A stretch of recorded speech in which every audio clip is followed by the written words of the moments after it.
దేవుడు అధికారం అంతా కాపాడి సమయము చాలా వేగంగా గతించిపోతుంది. మనం ఊహించిన రీతిలో గతించిపోతుంది. ఎక్కడ చూసినా యేసు రాకడ కొరకు ప్రపంచం అంతా కూడా ఉడుకుతుంది. యూట్యూబ్ మీరు చూసినా క్రీస్తు రాకడ కొరకు అనేక విషయాలు, అందులో అనేక మంది అనేక విషయాలు రాస్తున్నారు. యెరూషలేములో జరుగుతున్న మార్పు, ప్రపంచ దేశాల మధ్యన జరుగుతున్నటువంటి మార్పు, ఎవరి ఆధిక్యత వారు నిలబెట్టుకోవడానికి ప్రాకులాడుతున్నటువంటి రోజు లేదు. మత్తయి సువార్త 24వ అధ్యాయం మనం చూడగా అక్కడ యేసుక్రీస్తు ఆయన వచ్చే ముందు శిష్యులు అడుగుతారు, నువ్వు ఎప్పుడు మళ్ళీ వస్తావు, ఎప్పుడు ఈ రెండో రాకడ అంటే రెండో రాకడ ఎప్పుడు నాకేం తెలియదు, కానీ నేను వచ్చే ముందు జరగవలసినటువంటి సంఘటనలు ఇవి అని మత్తయి సువార్త 24వ అధ్యాయంలో చాలా వివరంగా చెప్తున్నాడు.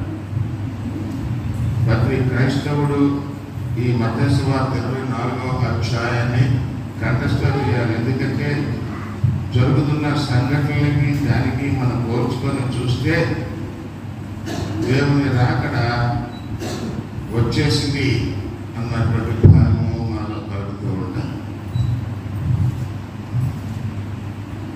ప్రియమైన వాళ్ళరా, ఎందుకు లోకమంతా కూడా భయపడిపోతుంది క్రీస్తు రాకడ కొరకు?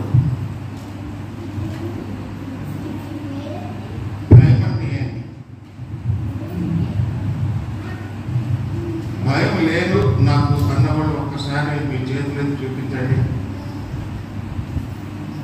ఎవరికైనా భయం లేదా? భయం కలగటం లేదా? ఏ విషయంలోనైనా మనిషికి భయం అనేది లేకుండా లేదు. అందరికీ ఏదో రకమైనటువంటి భయం. దేవుని కృపను బట్టి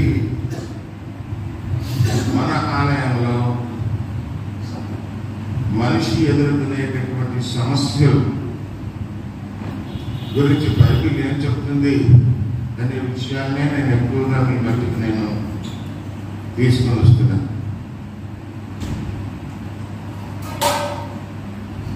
రక్షణ అనేది ఎప్పుడు మనకు ఉంటుంది అని అంటే, విషయాలను అర్థం చేసుకునే జ్ఞానాన్ని సంపాదించుకున్నప్పుడే రక్షణ అనేటటువంటిది మనం పొందడానికి ప్రయత్నం చేస్తాం. విషయాలు అర్థం కాకపోతే మనం ఊపిలో పడిపోయిన వారిలాగా అందులో మునిగిపోతాం.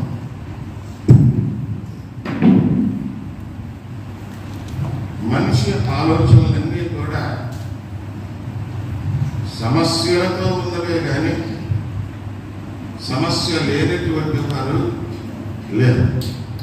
అన్ని సమస్యలే. కనుకనే జీవితం అంటే భయం.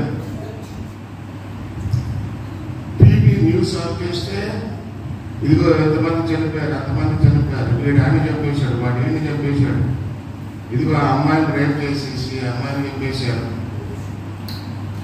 ఇలాగా సమస్యాత్మకమైనటువంటి వార్తలు మనము వింటూ ఉంటాం. మన పిల్లల్ని బయటకు పంపించడానికి కూడా భయపడిపోతున్నాం. పరిస్థితులు అలాగే. హోటల్లో తిందామంటే భయం. నిన్న టీవీ న్యూస్లో చెప్తున్నాడు, విశాఖపట్నం హోటల్లో చికెన్ తింటే బ్యాంకు తెచ్చుకుంటున్నాడు. నిన్న న్యూస్. ఎందుకంటే కుళ్ళిపోయినటువంటి మాంసాన్ని పసుపు దేశంలో ఏదో కెమికల్ ప్లేస్లో కడిగేసి దాన్ని మళ్ళీ వండిందే మళ్ళీ వండి అమ్ముతున్నారు హోటల్లో, పెద్ద పెద్ద హోటల్లో, చిన్న హోటల్లో కాదు. చిన్న హోటల్లో సంగతి అలా ఉంచండి, మరిగిన నూనెనే పెడతారు. ఇప్పుడు బడ్డీలు పెడుతూ ఉంటాయి చూసారా, ఆ బడ్డీల్లో మరిగిన నూనె మరిగింది, ఈ మరిగిన నూనె రేపు మరిగి అది అలాగే పూర్తిగా ఆ యొక్క నూనెని వేసారు. కానీ అది సంస్యాత్మకమైనటువంటి కానీ ఏది తిందామన్నా భయమే, అది భయం. అసలు భయం అంటే ఏమిటి? భయం అనేటప్పుడు మనకి అర్థం తెలియాలి. అసలు అర్థం తెలియకుండా మనం ఆ మాట వాడటం వల్ల మనకు ఏమేదో కూడా జరగదు. ఏదైనా సరే అర్థం తెలుసుకోవాలి. కనుక ఎప్పుడైనా ఏదైనా మాట వచ్చినప్పుడు దాన్ని వినేసి వదిలేయండి. ప్రతి ఇంట్లో ఒక తెలుగు డిక్షనరీ, ఒక ఇంగ్లీష్ డిక్షనరీ ఉండాలి. మనకు తెలుసును మనం అనుకుంటాం, కానీ చాలా తెలుగు పదాలకి మనకు అర్థమే తెలియదు.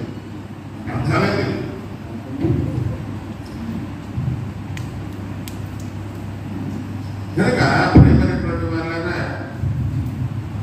ఈరోజు ఈ భయము అనేటటువంటి దీని మీద బైబిల్లో కొన్ని విషయాల్ని మీకు చూపించి చెప్పాలి అని నేను ఆశపడి సిద్ధపడినప్పుడు దేవుడు నాకు కొన్ని విషయాలు బయలుపడతాడు. కనుక ఈరోజు మీలో భయం ఉంటే ఆ భయం పోగొట్టుకోవాలి అనేటటువంటి ఒక నినాదంతో నేను ఈరోజు మీకు వాక్య పరిచర్య చేస్తున్నాను.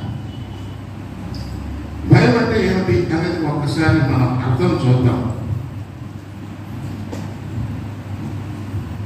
భయం అంటే ఏంటంటే ఆపదకు ముందు వచ్చేటటువంటి సూచన. ఆపదకు ముందు వచ్చేటటువంటి సూచన. అంతేకాకుండా మనకు వచ్చేటటువంటి తలంపులలో అశాంతిని నెలకొల్పేది భయం. మనకొచ్చే తలంపులలో అశాంతిని నెలకొల్పేది భయం.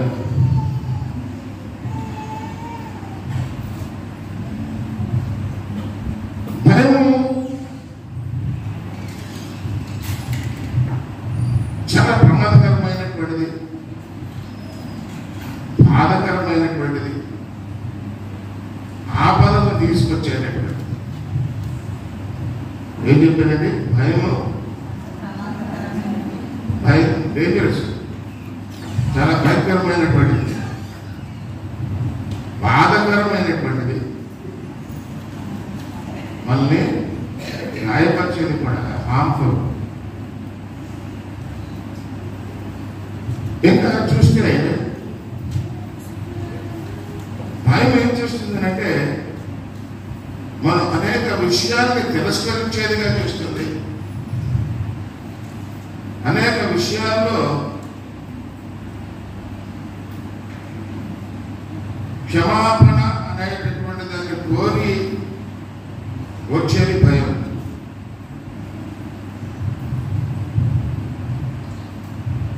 ఈ భయము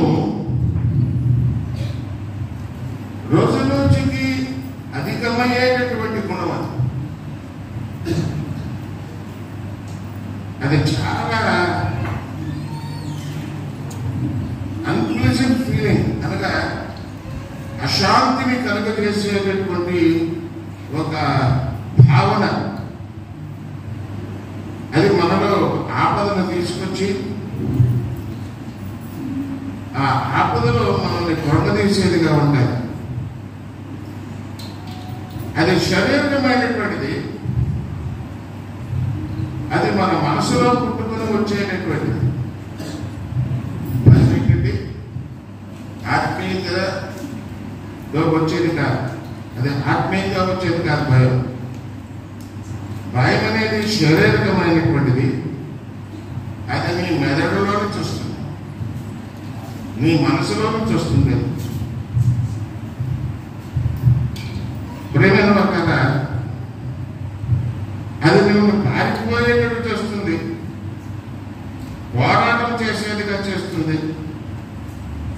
జీవితాన్ని స్తంభింపజేస్తుంది భయం.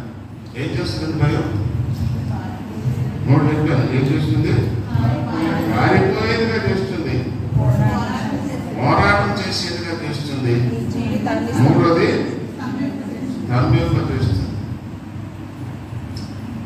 కనుక భయము మనుషులలో ప్రారంభమై అది మనుషుల యొక్క సాంప్రదాయ పద్ధతుల్లోకి దూరిపోయింది. మనుషుల యొక్క సాంప్రదాయం అంటే ఏంటండి? సాంప్రదాయం గురించి చాలా మంది మాట్లాడతాం. సాంప్రదాయం అంటే అర్థం తెలుసుకోవాలి. సాంప్రదాయం అంటే అనునిత్యము మనం జరిగించేటటువంటి క్రియలని సాంప్రదాయం అంటారు. అనునిత్యము మనం జరిగించే క్రియలని సాంప్రదాయం. కనుక ఈ యొక్క భయము మన సాంప్రదాయంలో కలిసిపోయింది. అన్నింటిలో భయమే. కూరలో ఉప్పు వేయాలంటే భయం, కారం వేయాలంటే భయం, నూనె వేయాలంటే భయం, ఎక్కడైనా చేయి పెట్టాలంటే భయం, అడుగు తీసి అడుగు వేయాలంటే భయం, స్కూటర్ మీద కొడుకెళ్తున్నాడంటే భయం. అన్ని భయాలే. ఎందుకు ఈ భయము అంటే అది శారీరకమైనటువంటిది, అది మనసులో నుంచి కొట్టుకొచ్చేటటువంటిది. అది మన సాంప్రదాయంలో ఇమిడిపోయినటువంటి గుణము ఈ భయము. అది అవసరమా అంటే బైబిల్ చెప్తుంది అవసరం లేదు.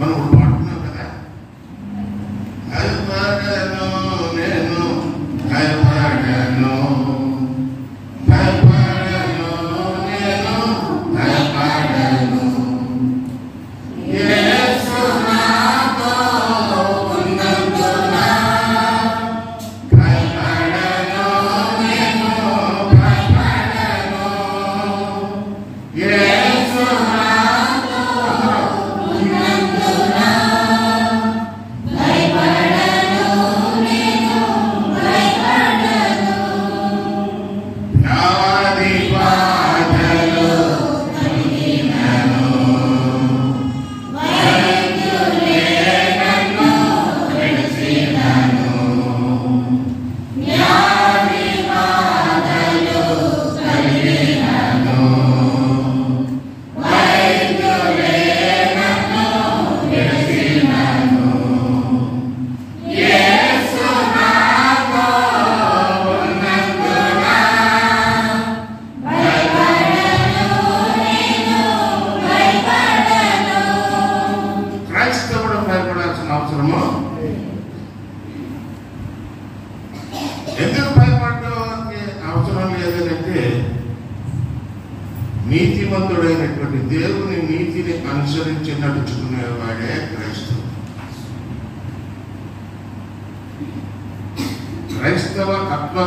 క్రైస్తవత్వము ఏమిటి తత్వం? దాని గుణగణాలు ఏంటి? క్రీస్తు గుణగణాలు. క్రీస్తు గుణగణం ఏంటి? ప్రేమ గుణగణము. క్రీస్తు గుణగణం ఏంటి? యథార్థ గుణగణము. క్రీస్తు గుణం ఏంటి? సహాయం చేసేటటువంటి గుణగణము. క్రీస్తు గుణం ఏంటి? ఆదరించే గుణము. క్రీస్తు యొక్క గుణం ఏంటి? రక్షించే గుణము. క్రీస్తు గుణం ఏంటి?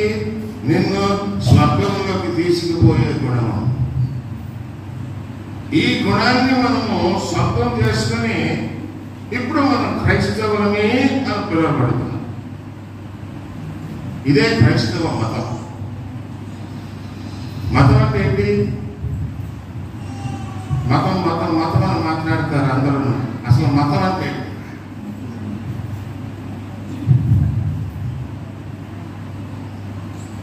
నీతి అనుచరణే మతం. That's a verbal form. అది క్రియాశీలకమైనటువంటి పదం. నీతిని అనుసరించి నడుచుకోవడమే మతం. హిందూ మతం అంటారు. అంటే హిందూ దేశంలో ఉన్న మనుషులందరూ అవలంబించే మతాన్ని హిందూ మతం అన్నారు. క్రీస్తు యొక్క అనుచరులందరూ క్రైస్తవ మతం అన్నారు. మహమ్మద్ యొక్క అనుచరులందరూ కూడా ఇస్లాం, మహమ్మదీయులు అంటారు. అనుసరించే నీతిని బట్టే మనం పిలువబడుతూ ఉంటాం. నీతి లేకుండా ఏదీ లేదు. ఏ నీతి తీసుకున్నా ఒక నీతి. హిందూ నీతి అయినా, క్రైస్తవ నీతి అయినా, మహమ్మదీయుల నీతి అయినా, బౌద్ధుల నీతి అయినా, జైనుల నీతి అయినా, అయ్యా ఒక మతం కాదు, కొన్ని వందల మతాలు ఉన్నాయి ఈ ప్రపంచంలో. ఏ మతంలో తీసుకున్నా ఒకటే నీతి. నీతిలో తేడా లేదు. కనుక క్రైస్తవులు క్రీస్తు నీతిని అనుసరించి నడుచుకొని పోతే నీతిని యావత్తు అనుసరించే వాడికి అసలు భయం అనేటటువంటిది ఉండదు, ఉండకూడదు. ఎందుకుండాలి? ప్రేమైన వారులారా, అసలు ఈ భయం అనేది ఎక్కడి నుంచి పుట్టుకొచ్చింది? అది ముందు ఒకసారి బైబిల్లో చూస్తే ఆదాము అవ దగ్గర నుంచే పుట్టుకొచ్చింది. చదువుకున్నటువంటి వాక్యము 3వ అధ్యాయము ఆదికాండంలో మనం విషయాన్ని చూసినప్పుడు ప్రేమైన వారులారా, ఇక్కడ దేవుడు ఆదాముని అవ్వను సృష్టించి ఎక్కడ పెట్టాడు అంటే ఒక మంచి తోటలో పెట్టాడు. ఏదేను అనగా ఆది. ఆ ఆది తోటలో పెట్టాడు. ఆ తోటలో సమస్తాన్ని కూడా ఏర్పాటు చేశాడు. అన్ని ఏర్పాటు చేసి ఆదాముకి అవ్వకి ఒక మాట చెప్పాడు. ఏం చెప్పాడు? మీరు కావాల్సినటువంటి ఫలాలన్నింటినీ తినండి, ఎంజాయ్ చేయండి, శుభ్రంగా ఎంజాయ్ చేయండి. కానీ ఈ తోట మధ్యన ఉన్నటువంటి ఏంటన్నది ఏ వృక్షము? మంచి చెడులు తెలియజేసు. అదొకసారి చదవండి అమ్మా వాక్యం. మీరు చావకుండానట్లు వాటిని తినకూడదు. అయితే తోట మధ్యలో ఉన్న చెట్టు ఫలములను గూర్చి దేవుడు మీరు చావకుండినట్లు వాటిని తినకూడదని, వాటిని ముట్టకూడదని చెప్పాను. ఏమి చెప్పాడమ్మా? అసలు నాకు ముట్టకూడదు అన్నాడు. అయితే ప్రేమ ఇక్కడ మనం చూస్తే ఈ 2వ అధ్యాయంలో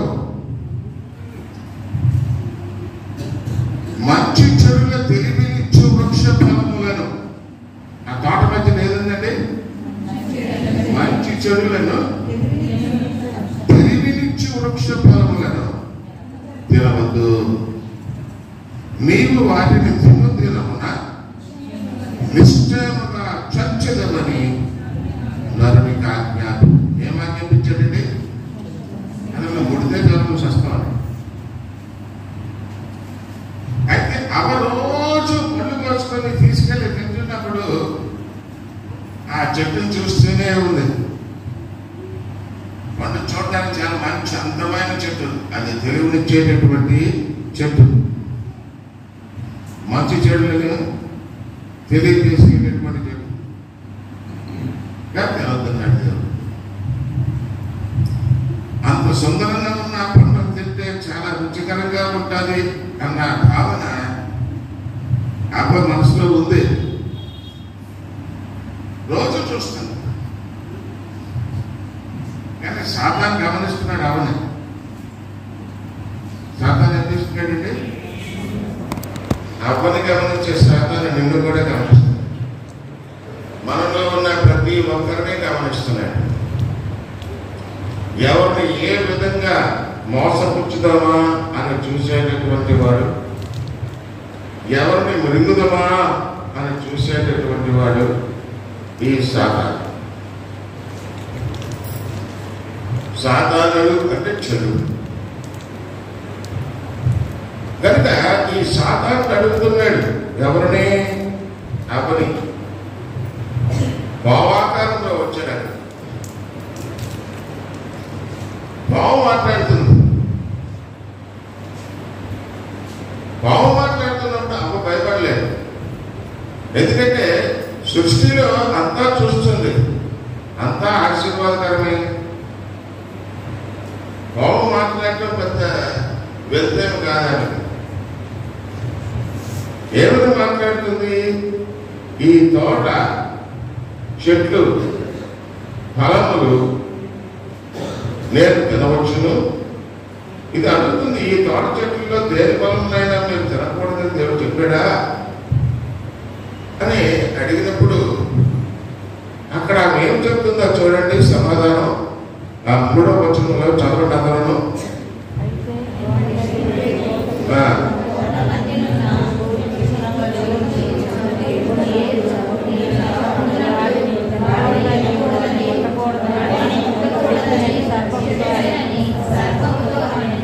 రెండవ అధ్యాయము 17వ వచనం చదవండి.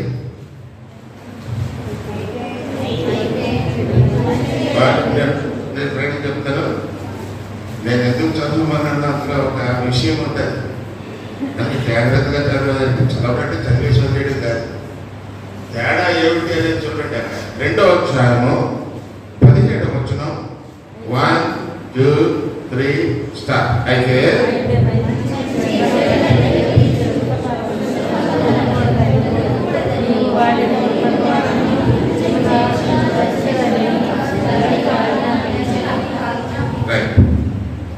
ఇప్పుడు 3వ అధ్యాయము 3వ వచనము చదువు. 1, 2, 3 స్టార్ట్. అయితే తోట చెట్టు ఫలములను చూసి దేవుడు మీరు చావకుండానట్టు వాటిని తినకూడదని వాటిని ముట్టకూడదని చెప్పారని. మారిపోయిందా లేదా? మాట మారిందా లేదా? ఏం మారింది? దేవుడు ఏం చెప్పాడు? అది ముడితే చచ్చిపోతాడు. ఇక్కడ ఈవిడేం చెప్తుంది? అది తినకూడదని దాన్ని ముట్టకూడదని చెప్పాడు. అయితే ఒక విషయాన్ని ఉన్నది ఉన్నట్టుగా మనం ఎప్పుడూ కూడా మాట్లాడాలి. మన అవగాహన వరకు మన మనసులో తట్టిన దాన్ని బట్టి మనం మాట్లాడుతూ ఉంటాం. అదే మనకు పాపం తీసుకొచ్చి అంటగడుతుంది. మళ్ళీ దాన్ని తీసుకొచ్చి అంటగడుతుంది. సాతాను అర్థం చేసేసుకుంది, ఇప్పుడు మానసికంగా బలహీనంగా ఉంది. దేవుడు చెప్పిందని చెప్పినట్టు చెప్తా లేదు. బైబిల్ ఏం చెప్తుంది? ఆ ప్రకటన గ్రంథం 22వ అధ్యాయంలో చెప్తున్నాడు, ఈ వాక్యములు ఉన్న వాటిని ఒక పుల్లైనను ఒక సున్నాయనను తీయడం వీలేదు. అలా చేసిన మీకు శాపం. ఉన్నది ఉన్నట్టుగానే దేవుని యొక్క నీతిని మనం అనుసరించాలి. దేవుని యొక్క నీతిని మన ఇష్టానుసారంగా మన కొరకు దాన్ని మర్చుకోకూడదు. ఇక్కడ అపమర్చుకుంది. అది గ్రహించింది సాధారణ. వెంటనే శోధించింది. శోధించినప్పుడు అప్పుడు ఏం చేసింది? హ్యాపీగా పండుగ తీసుకుంది, తినేసింది, తీసుకెళ్ళి తన భర్తకు కూడా ఇచ్చేసింది. భర్త ఏం చేశాడు? తెలుసు కదా భర్తకి పండు తినకూడదని ఆదానికి. కానీ నా ఎముకలో ఎముక, నా మాంసంలో మాంసము, నువ్వు నరుల్లోంచి తీయబడిన దాని కనుక నువ్వు నారీమని అని అనకూడదు అని ఎంతో సంతోషపడిపోయాడు దేవుడు. అవన్నీ తీసుకెళ్ళి ఆదాం తప్పిపెట్టేటప్పుడు ఆ సంతోషం ఇప్పుడు ఏం చేసింది? ప్రశ్న వేయకుండా దేవుడు చెప్పాడు కదా వద్దని ఏమమ్మా అవమ్మా నువ్వు ఎందుకనే పని చేసావు, ఇది తప్పు కదా, వద్దన్న పని నువ్వు చేసావు, ఇది నేను తినను అని చెప్పి అన్నాడా? మాట్లాడకుండా ఆకుదాయం దగ్గర పండు తీసుకొని తినేశాడు. తినేసిన తర్వాత అతనికి ఏం కనిపించింది? ఈ అర్థం చేసుకోవాలంటే, బైబిల్ని అర్థం చేసుకోవాలంటే ఈ ప్రశ్నలు వేసుకోవాలంటే, తినేస్తున్నట్టే ఆదాంకి ఏం కనిపించింది? ఏనా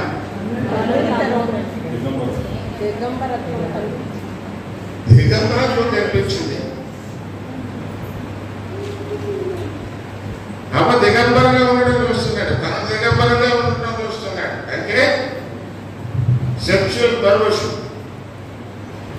అక్కడ వచ్చేసింది. సెక్షువల్ పర్వర్షన్ అనేది అక్కడికి వచ్చేసింది. అంటే రెండో పాపం అందులోకి ఇమిడిపోయినప్పుడే. అప్పుడు వాళ్ళు ఏం చేశారో తెలుసా? ఆకుల్ని తీసుకొని కుట్టి అంజూరపు ఆకుల్ని కుట్టి తనకు గచ్చములుగా చేసుకున్నారు. వస్త్రంగా కప్పుకున్నారట అంజూరపు ఆకులు. ఇప్పుడు దేవుడు వచ్చాడు. దేవుడు వచ్చి రోజు వాళ్ళతోటి సరదాగా సహవాసం పంచుకుని వెళ్తున్నాడు. దేవుడు ఎంత ఆనందిస్తున్నాడో తను చేసినటువంటి సృష్టిని బట్టి. సృష్టి అంతటినీ ఆశీర్వదించాడు. 6 రోజులు సృష్టించి అంతా బాగుంది అని చెప్పి ప్రతిదాన్ని ఆశీర్వదించినటువంటి దేవుడు ఇప్పుడు వచ్చాడు, పిలుస్తున్నాడు. ఏమో పిలుస్తున్నాడు? ఆదామా నువ్వు ఎక్కడున్నావు? అవ్వా నువ్వు ఎక్కడున్నావు? ఎవరు మాట్లాడలేదు. ఎవరు మాట్లాడలేదు. ఎందుకు మాట్లాడలేదు? ఎంతవరకు వారు దేవుణ్ణి చూశారు. ఎంతవరకు వారు ఏం చూశారు? ఇప్పుడైతే ఏం చూస్తున్నారు? వారు దిగంబరత్వాన్ని చూస్తున్నారు. ఏం చూస్తున్నారు? ఏం చూశారండి? వారు చూస్తున్నారు వారి దిగంబరత్వాన్ని. ఈ పండు తినకపోతే ఏం చూశారు? ప్రభువు యొక్క పవిత్రతను చూశారు. చూసారా ఎంత మారిపోయిందో? అప్పుడు గట్టిగా దేవుడు పిలుస్తున్నాడు. ఆదాము అతడు బారిన తోటలో సంచరించుచున్న దేవుడైన యెహోవా స్వరమును విని తోట చెట్ల మధ్య దేవుడైన యెహోవా ఎదుటికి రాకుండా దాగుకున్నారు. దేవుడు ఎదురు రావడానికి సిగ్గుపడిపోతున్నారు, భయపడిపోతున్నారు. అయ్యో ఆశీర్వాదించినటువంటి దేవుడి యొక్క సన్నిధిని రావడానికి భయపడిపోతున్నారు. అప్పుడు దేవుడైన యెహోవా ఆదామును పిలిచి, నువ్వు ఎక్కడున్నావయ్యా అంటే అందుకు అతడు, నేను తోటలో నీ స్వరము వినినప్పుడు దిగంబరిగా నుండి కనుక భయపడ్డాను. ఎవరికి భయపడ్డాను? నీకు భయపడ్డాను. ఎందుకు భయపడ్డాను? ఇప్పుడు ఈ దిగంబరత్వంతో పరిశుద్ధమైన నీ సన్నిధానాన్ని నడవస్తాను.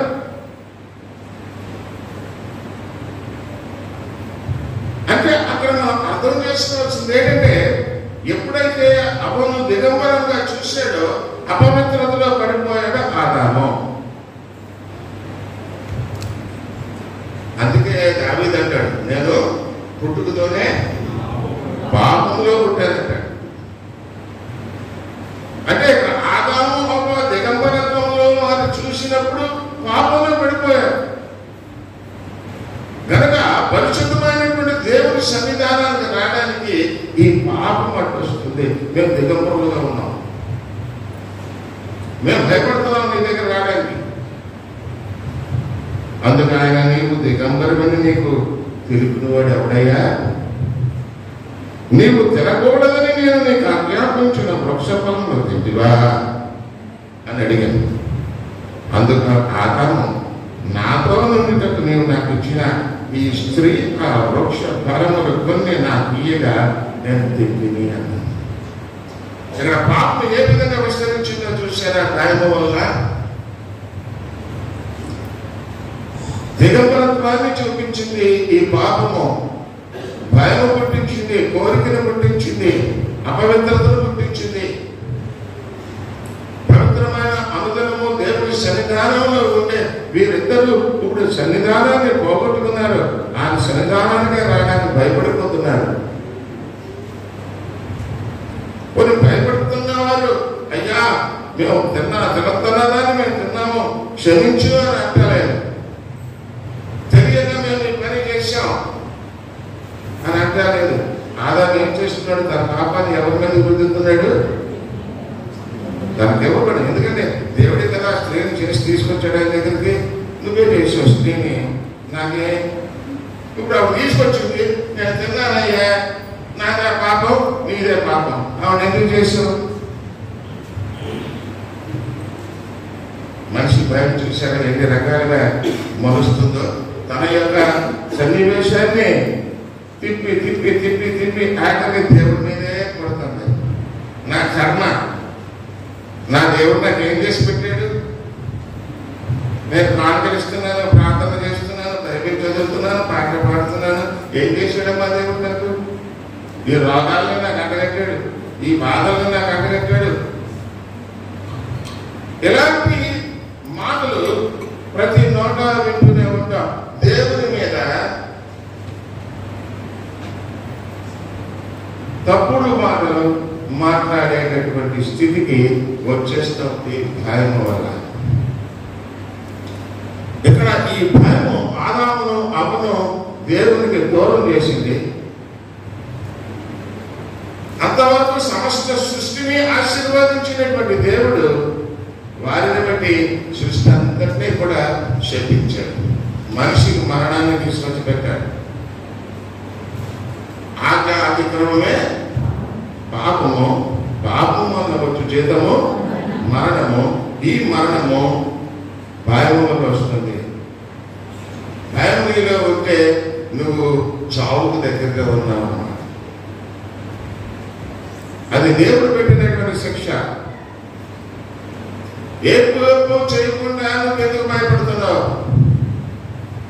ఏ తప్పు చేయకుండా నువ్వు ఎందుకు భయపడుతున్నావు? ఈ పాపము అనగా నేరము, పాపము, తప్పు, అపరాధము ఎన్ని రకాలుగా మనం చెప్పుకోవచ్చు. ప్రేమగా యోసేపు ఉన్నాడు, పరిశుద్ధుడు. అన్నలు ఉన్నారు. ఎంతమంది వారి సంతానం? 12 మంది సంతానం. ఎవరి సంతానం? యాకోబు సంతానం కాదు. అక్కడే మనం పొరపాటేస్తాం. ఎవరి సంతానం? బైబిల్ అర్థం చేసుకున్న వాళ్ళైతే కరెక్ట్గా చెప్తారు యాకోబు సంతానమే. కానీ ఎవరి సంతానం? 12 మంది.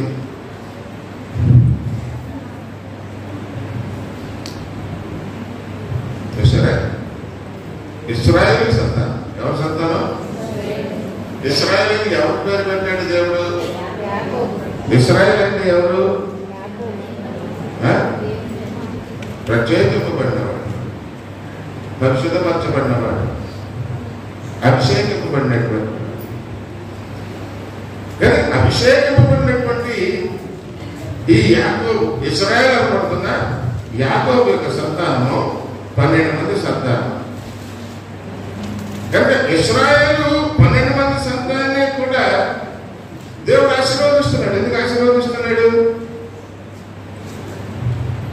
యాకోబును ఆశీర్వదించి ఇక మీద నువ్వు ఇశ్రాయేలు పిలువబడతావు. అబ్రాహామును ఆశీర్వదించిన రీతిగా ఇస్సాకును ఆశీర్వదించాడు. ఇస్సాకును ఆశీర్వదించిన రీతిగానే యాకోబును ఆశీర్వదించాడు. అందుకే అబ్రాహాము, ఇస్సాకు, యాకోబు దేవుడు అని ఆయన పేరు వచ్చింది. ఈ ఆశీర్వాదింపబడినటువంటి ఇశ్రాయేలు పిల్లలలో పాపం ఉంది.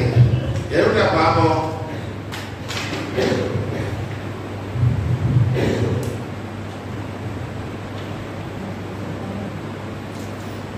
నేను యోసేపుని పరిశుద్ధుడనే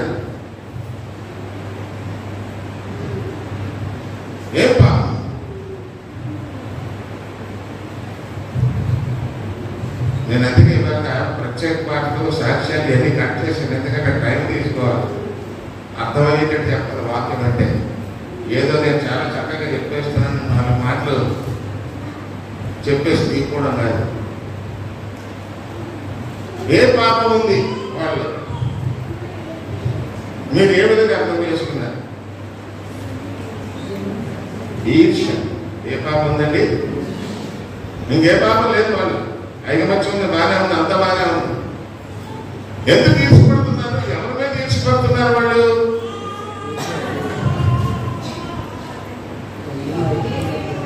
యాకోబు మీద ఈర్ష్యపడుతున్నారు. ఎందుకు యాకోబు మీద ఈర్ష్యపడుతున్నారు? తండ్రి అతన్ని చాలా ప్రేమిస్తున్నాడు. తండ్రి ప్రేమను ఎక్కువగా పొందినవాడు యోసేపు. యోసేపుకి దేవుని యొక్క దర్శనాలు వస్తున్నాయి. ఆ దర్శనాలు తన అన్నదమ్ములతో పంచుకుంటున్నాడు.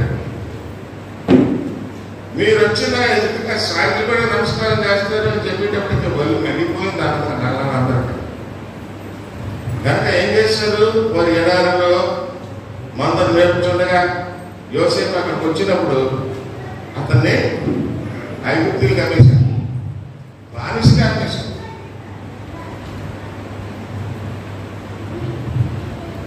ఎందుకు? అక్కడ ఏమంటే వచ్చింది వాళ్ళకి? యోసేపు వచ్చినటువంటి దర్శనాలన్నీ కూడా జరుగుతున్నాయి. ఇప్పుడు అన్నదమ్ములందరూ కూడా సాగిపడి అతను నమస్కారం చేస్తారని యోసేపు చెప్పినప్పుడు వారిలో భయపడుతుంది. వీడికి మేము నమస్కారం పెట్టడం లేదు,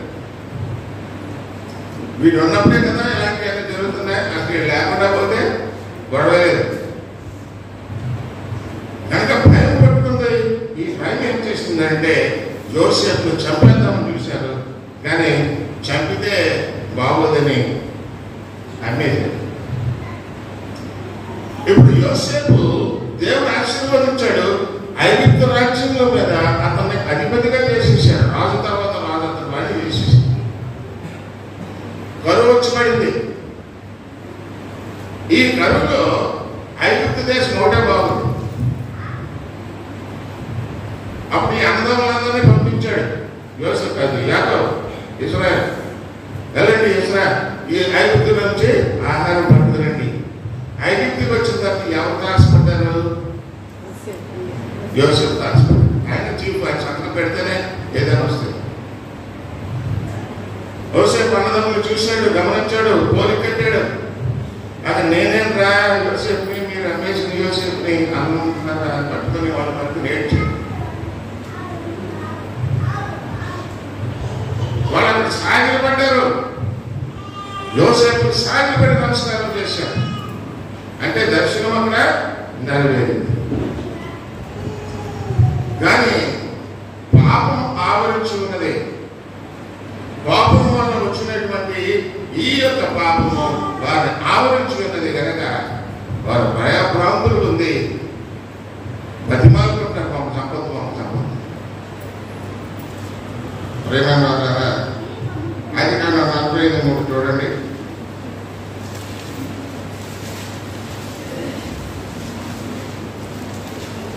ఆదికాండం 45:3.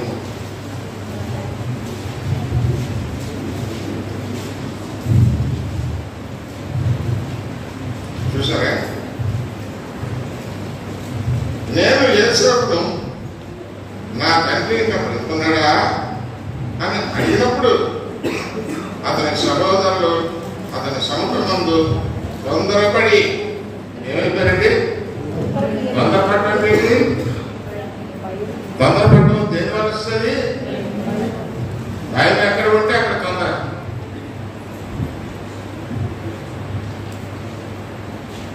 ఈ భయం వల్ల తొందరపడి అతనికి ఉత్తరం తీయలేకపోయేది. భయము జవాబు చెప్పలేదు. ఒకడు చెప్పినా ఉన్నది ఉన్నట్టు చెప్పదు. ప్రేమ వాళ్ళ లేవికాండము 26:17 చూడండి. లేవికాండము 26:17.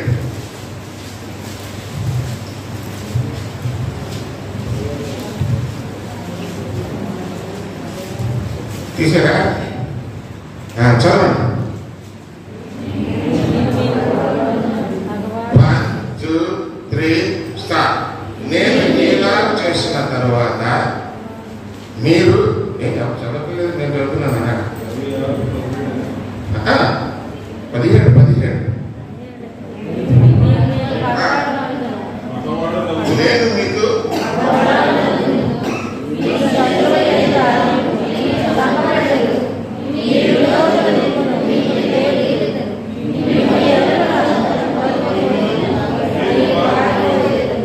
ఇది ఎందుకు చదివించాను? ఇప్పుడు ఈ స్థితి యోసేపు యొక్క అన్నదమ్ములలో ఉందన్నమాట. ఈ స్థితి ఎక్కడ మనం చదివినప్పుడు ఏం చదివాము? ఏం చదివామమ్మా? అది కాక 45లో చదివాం కదా. ఏం చదివాము? ఒకసారి తీయండి. 45:3లో ఒకసారి చూస్తే ఏమన్నాడక? నేను యోసేపును నా తండ్రి బ్రతికే ఉన్నాడా అని అడిగినప్పుడు అతని సహోదరులు అతని సముఖమందు తొందరపడ్డారు. ఎందుకు భయపడ్డారు? ఎందుకు తొందరపడ్డారు అంటే లేవికాండము 26:17లో ఆ పరిస్థితిని చూస్తున్నాం. మీకు పగవాడనవుదును. ఇప్పుడు ఎవరు పగవాడు? యోసేపు అన్నదమ్ములకి పగవాడ? అన్నదమ్ములు యోసేపుకి పగవాడ?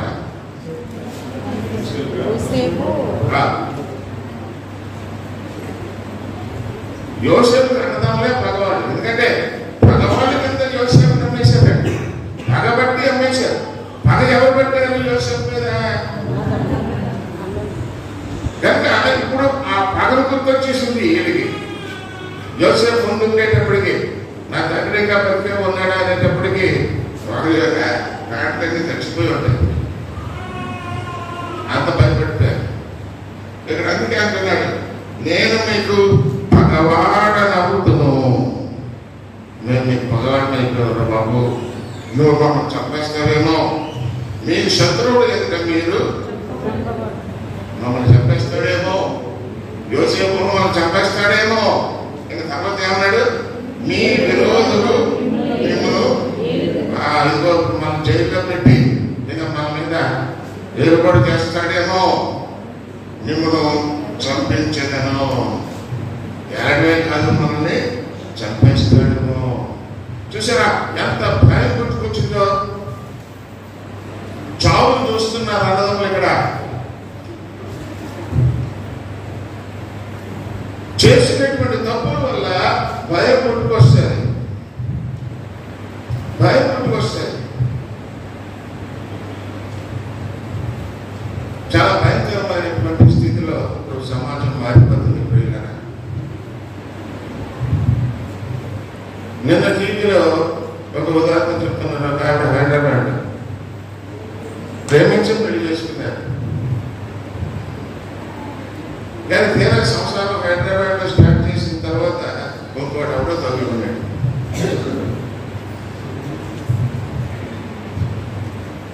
ఇప్పుడు నేను గమనించినటువంటి భర్త ఈమెను నిలదీశాడు.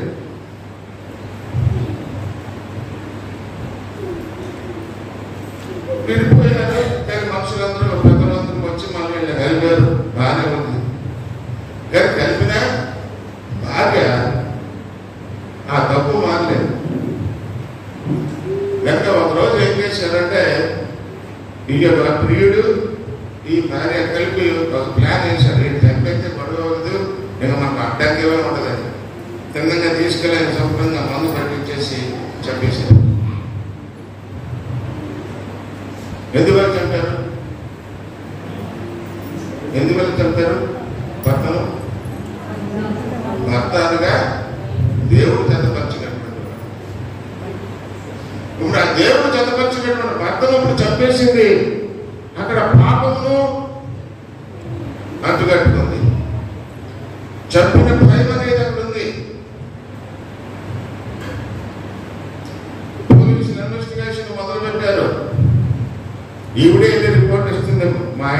లేదండి.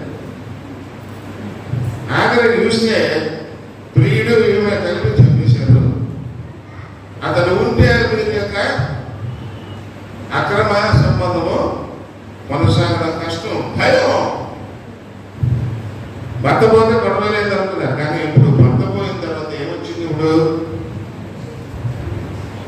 శిక్ష వచ్చింది.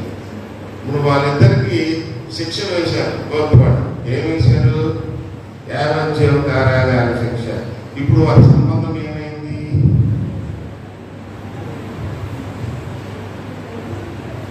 మనం చూసామా ఏ పరిస్థితికి తీసుకెళ్ళిందో?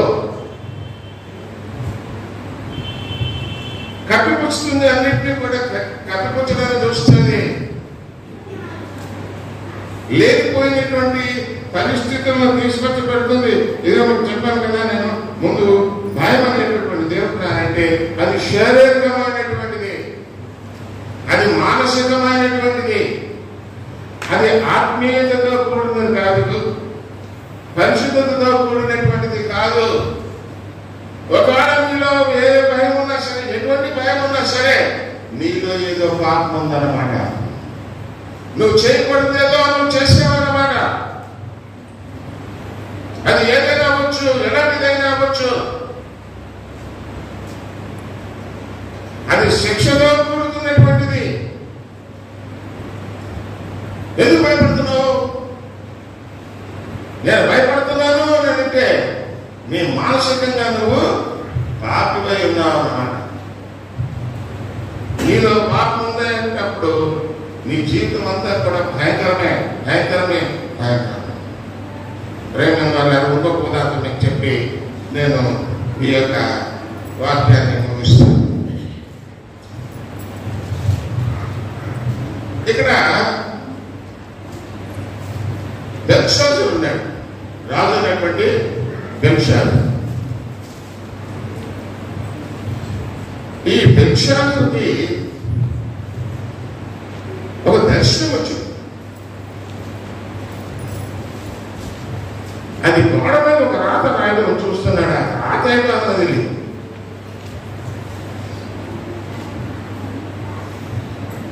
అతను చేసిన పాపం ఏంటి అని అంటే, ప్రేమ వల్ల యెరూషలేము దేవాలయాన్ని పడగొట్టిన తర్వాత అందులో ఉన్న బంగారు వస్తువులు, వెండి వస్తువులు, ఇతర వస్తువులు ఇవన్నీ తీసుకొచ్చి అతను దీంట్లో పాటలో పెట్టుకున్నాడు. పెట్టుకుని తను మత్తుకి తాగాల్సినటువంటి ద్రాక్షారసం కొరకు ఆ యొక్క వస్తువుల్ని వాడాడు. ఏ వస్తువుల్ని? దేవుని ఆలయంలో ప్రతిష్ఠింపబడినటువంటి వస్తువుల్ని వాడాడు.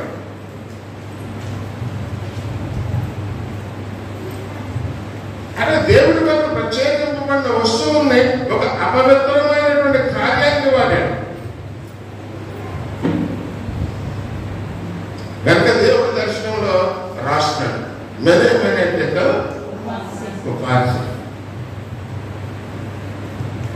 దానికి ఇప్పుడు ఏం రాశాడో తెలియదు, ఏమిటో తెలియదు, చెప్పాలి.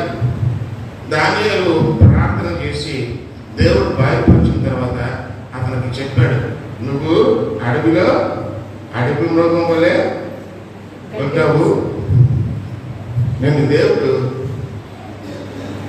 నీ సింహాసనం నుంచి నేను దూరపరుచుతాడు. నువ్వు చేసిన పాపానికి నీకు ప్రతిఫలం అది. చేశాడా దేవుడు? కలిసేశాడు. అడవిలో అడవి గాడిదలే తిరిగి. మనం కూడా ఇటువంటి పరిస్థితుల్లోనే ఉంటాం.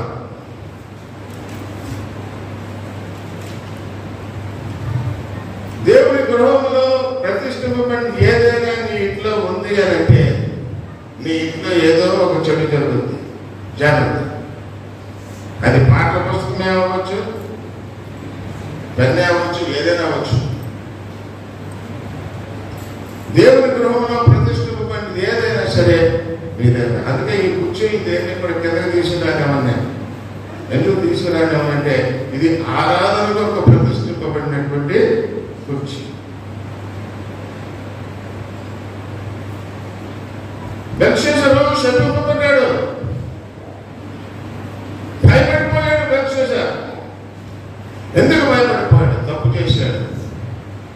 దేవుని ఆలయపు వస్తువులు తీసుకొచ్చి ప్రతిష్ఠింపబడిన వస్తువుల్ని తన త్రాగుడు కొరకు, తన కుటుంబ త్రాగుడు కొరకు వాటిని పెట్టుకున్నాడు. ప్రేమైనటువంటి వాళ్ళగా చూడండి, దానియేలు 5:1-6 వరకు చూద్దాం. దానియేలు 5:1-6 వరకు. ఎక్కడ ఉంటుంది దానియేలు? ఏమన్నా ఎక్కడ ఉంటుందమ్మా దానియేలు? ఏమో ఎక్కడ ఉంటుంది?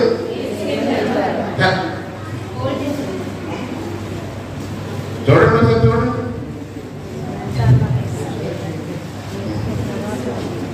దాన్ని ఎంత వెళ్తామండి? అవునండి, ఏజ్కి తర్వాత ఏజ్కెళ్ళు 5:1-6 వరకు చూద్దాం. ఇది ఎవరైనా నిలబడి గట్టిగా చదవండి.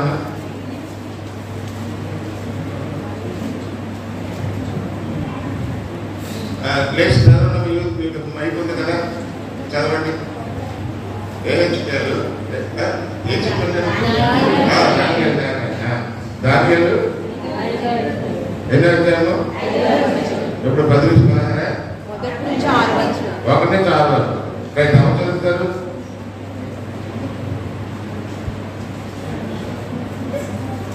నేను వాకి చదవడానికి భయపడిపోతున్నారు అన్నట్టు ఎంత పాపాత్మలండి మీరు. నిన్న చేయమని కష్టమా?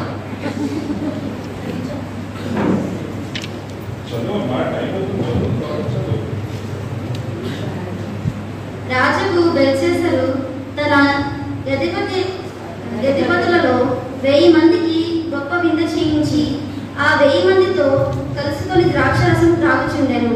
బెల్షస్సరు ద్రాక్షరసం త్రాగుచుండగా తాను తన యధిపతులను, తన రాణులను, తన ఉపపత్నులను వాటిలో ద్రాక్షరసం పోసి త్రాగునట్లు తన తండ్రియకు నెబుకద్నెజరు యెరూషలేములోని యాలెములో నుండి తెచ్చిన వెండి బంగారు పాత్రలను తెమ్మని ఆజ్ఞ ఇచ్చెను.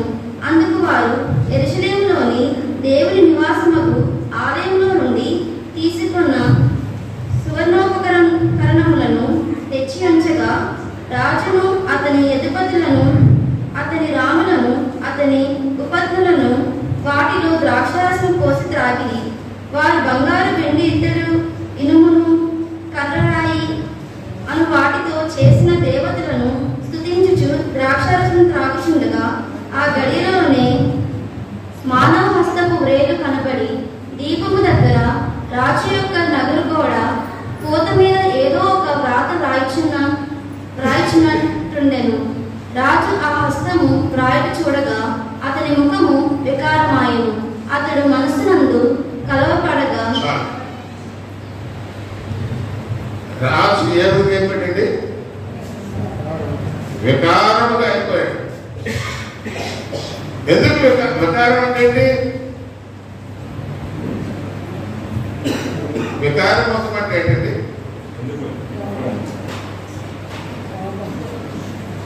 వికారం అంటే ఏంటన్నా?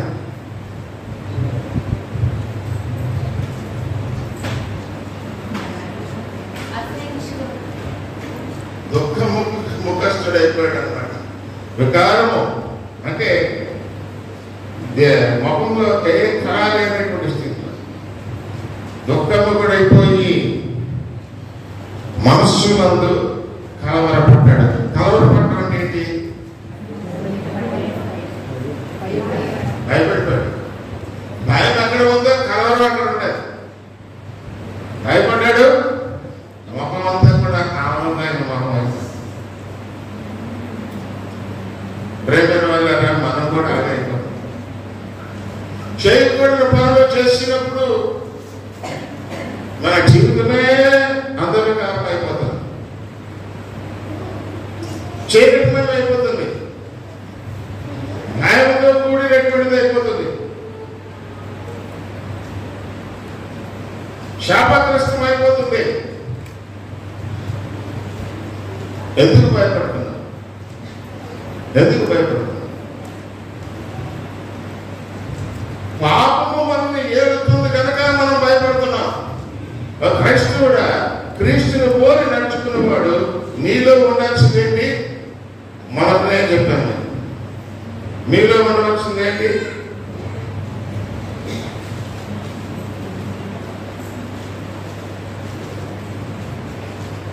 మొదటనే చెప్పాను. అయిపోయింది నా వాక్యోపదేశం. మీలో ఉండవలసింది ఏంటి? ఏమన్నా నేను మొదటే చెప్పాను. అదే మనం ఇదే మనం చేస్తున్న పాపం. చెప్తున్నది వేగంగా వినం. ఆరాధన ఏంటి? పాట, ప్రార్థన, వాక్యము, ఆశీర్వాదం. గేట్ పైకి వెళ్ళిన తర్వాత వాళ్ళ అక్క ఏమంటే ఎక్కడ జరిగిందంతా మర్చిపోతాం. లోపల పడిపోతాం. మొట్టమొదటిగా నేను చెప్పింది ఏంటంటే క్రైస్తవుడు అంటే ఏంటి? గుర్తొచ్చిందా? క్రీస్తు నీతిని అనుసరించి జీవించువారు. క్రీస్తు నీతి అంటే ఏంటి? అందులో ఏముంది అది కూడా చెప్పాను. ప్రేమ, యథార్థత, నిస్వార్థము, ఆత్మీయ ఫలాలన్నీ అందులో ఉన్నాయి. ఆత్మీయ ఫలాలన్నీ కూడా అందులో ఉన్నాయి. ఆత్మీయ ఫలాలు ఎక్కడ రాయబడి ఉన్నాయి? రాసిన పత్రిక 5:20. ఎంతమందికి వచ్చు ఆత్మీయ ఫలాలు? ఎంతమంది చదివారు? కంఠస్థ చెప్పాలి.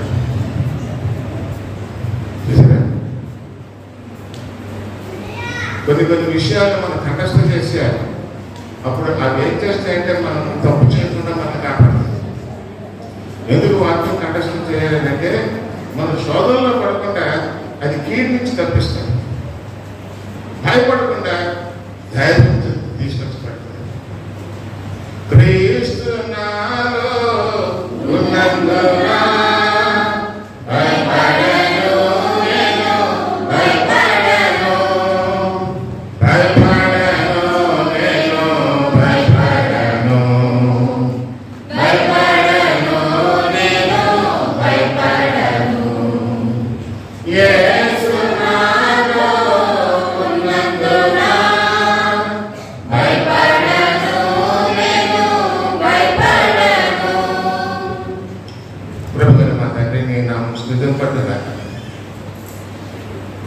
భయము లేకుండా కాపాడగలరు గొప్ప దేవుడు నాయన.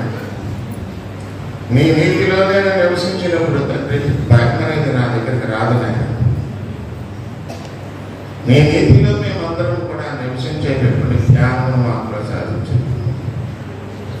నీ వాక్యమే మా దీపం, నీ వాక్యమే మాకు త్రోవ, నీ వాక్యమే మాకు వెలుగున్నది. అట్టి వెలుగులో మేము జీవించినట్లయితే జీవితంలో భయం అనేటువంటి మాలో ఉండదు. ఒకవేళ భయపడాల్సినటువంటి స్థితిగా వస్తే నీ వాక్యం బట్టి దాన్ని సరిదిద్దుకునేటటువంటి గొప్ప అవకాశం ఇచ్చినటువంటి గొప్ప దేవుడు కనుక నీ వాక్యమును బట్టి మా జీవితాన్ని మేము సరిదిద్దుకోగలం.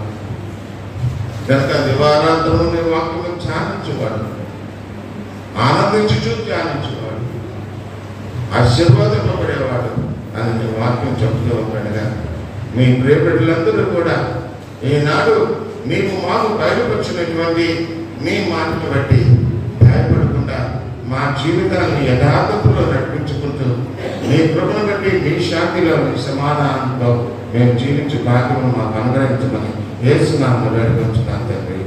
ఆమేన్.